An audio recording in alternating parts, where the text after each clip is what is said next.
E Lucas Paquetá, que saiu do Maracanã, foi para o hospital, passou por exames de ressonância magnética e já tem o resultado sobre a lesão e mais ou menos o tempo que vai ficar fora do Flamengo fazendo tratamento. Eu vou falar sobre isso, vou falar também sobre Saul Niguez, o jogador que após a partida de ontem deu uma declaração que deixou todo mundo emocionado. Vou falar sobre Georgian de Arrascaeta, ele que tomou um cartão amarelo na hora do gol. A torcida do Flamengo está pedindo à CBF que anule o cartão amarelo, porque o Arrasca tirou a camisa para fazer uma homenagem para o Oscar. Vou falar da tabela e atualização do Campeonato Brasileiro. Muita coisa para falar com vocês. Vou começar o vídeo já atualizando sobre a tabela do Campeonato Brasileiro, porque a vitória do Flamengo ontem sobre o Bahia fez o Flamengo se descolar ali de São Paulo, Bahia e o Atlético Paranaense, e agora está empatado só com o Fluminense. O Flamengo é o segundo colocado, o Fluminense é o terceiro. O Palmeiras venceu ontem o Atlético Paranaense. Eu não vou nem entrar nos méritos daquele pênalti que não foi dado. Não vou nem falar disso, porque depois, senão o vídeo vai ficar muito longo. Depois eu falo sobre esse assunto. Mas Palmeiras ontem venceu o Atlético Paranaense no Allianz Parque por 1-0 e aí tá com 29 pontos, é o líder do campeonato. Flamengo é o segundo colocado com 23 pontos, mas tem um jogo a menos. O Fluminense é o terceiro colocado, também com 23 pontos. O São Paulo é o quarto colocado com 20 pontos. São Paulo perdeu para o Vasco no sábado. O Bahia é o quinto colocado, também com 20 pontos. O sexto colocado é o Atlético Paranaense com 19. O Curitiba é o sétimo, também ali com 19 pontos. O oitavo é o Bragantino com 17. O nono é o Botafogo com 16. O décimo é o Vasco com 16 pontos. Aí vamos lá para baixo, zona de rebaixamento. Corinthians é o 17º, tem 12. Mirassol, 18º, tem 9.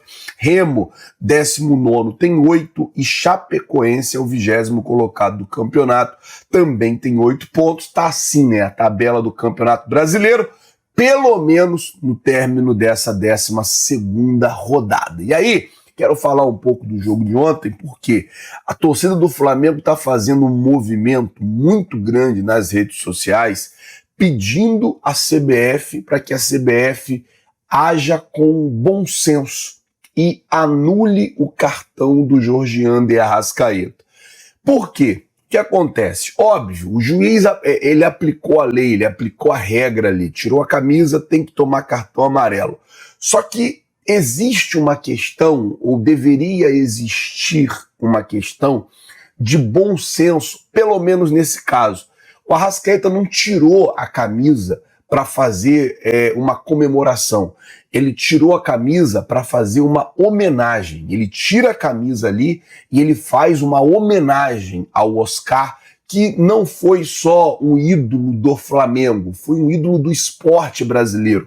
Foi um cara que deixou de ir jogar na NBA para poder jogar na seleção brasileira. Então, assim, é um jogador, é um atleta que transcende a questão do clube, que transcende a questão do clubismo. Então, a torcida está pedindo para que a CBF haja aí com bom senso e tire esse cartão amarelo do Arrascaeta, visto que o Arrascaeta, se tomar mais cartão amarelo, aí pode desfalcar o Flamengo em algum jogo importante. Mas o jogador tirou a camisa, fez uma homenagem linda pro Oscar ali e, de fato, emocionou todo mundo. Quem também emocionou muita gente ontem foi o Saul.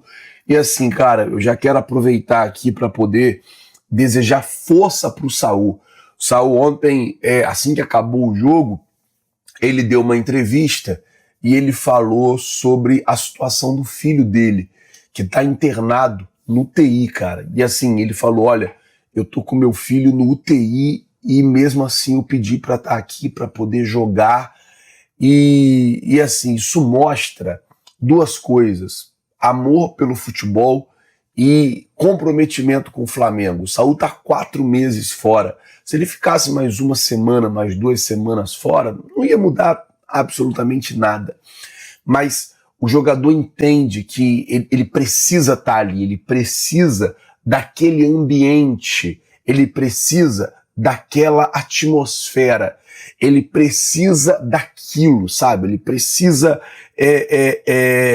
como eu posso dizer, ele precisa estar imerso ali naquele lugar, naquele momento.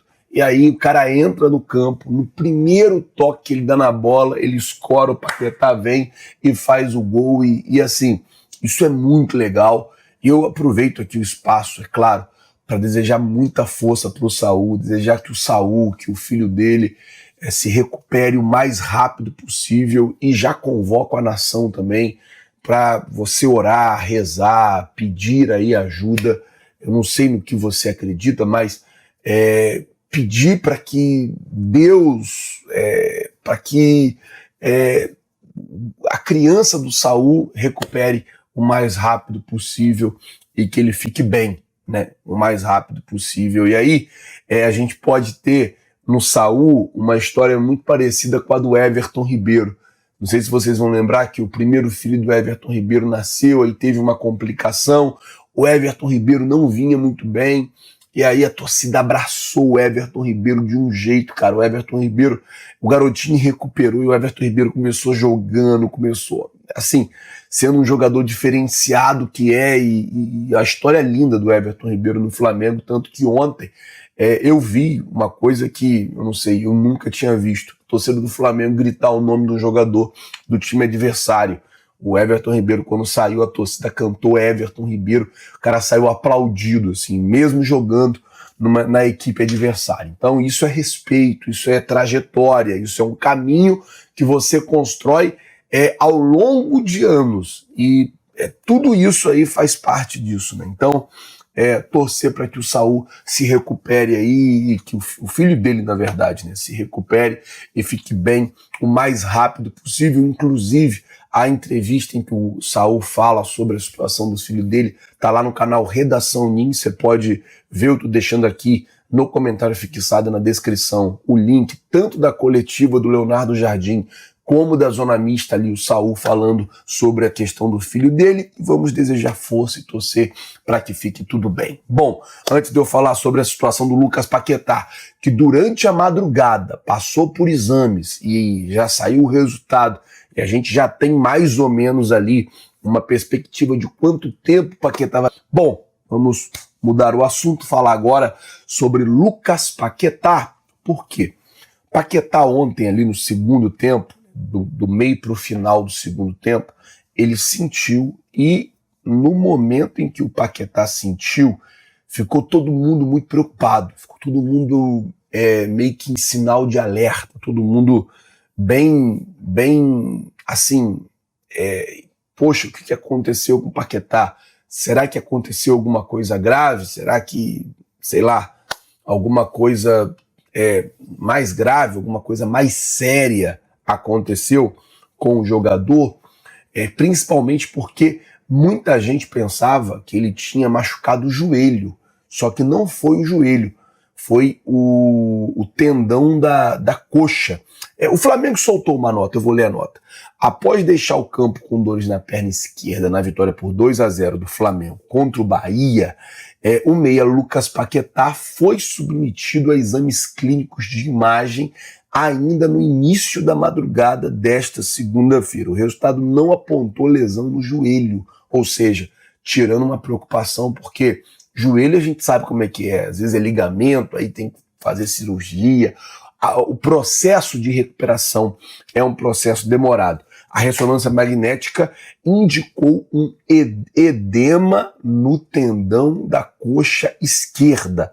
O atleta já iniciou o tratamento junto ao departamento médico, ou seja, está com edema no tendão da coxa esquerda, vai fazer ali um tratamento, fisioterapia, gelo, aquela coisa toda. A tendência é que ele fique de 2 a 3 jogos aí fora, né? Acredito que não joga contra o Vitória, não joga contra o Atlético, principalmente porque é sintético. Contra o Estudiantes de La Plata ele deve ser avaliado, depois já tem um jogo contra o Vasco. Vamos ver quanto tempo o Paquetá vai ficar fora, mas não deve ficar muito tempo fora, já que não foi nada muito grave. Ainda bem que não foi nada muito grave, porque realmente era uma situação que preocupava bastante. Bom, gente, eu vou ficando por aqui. Queria pedir a você que não é inscrito no canal, tem um botão aqui embaixo escrito inscreva-se.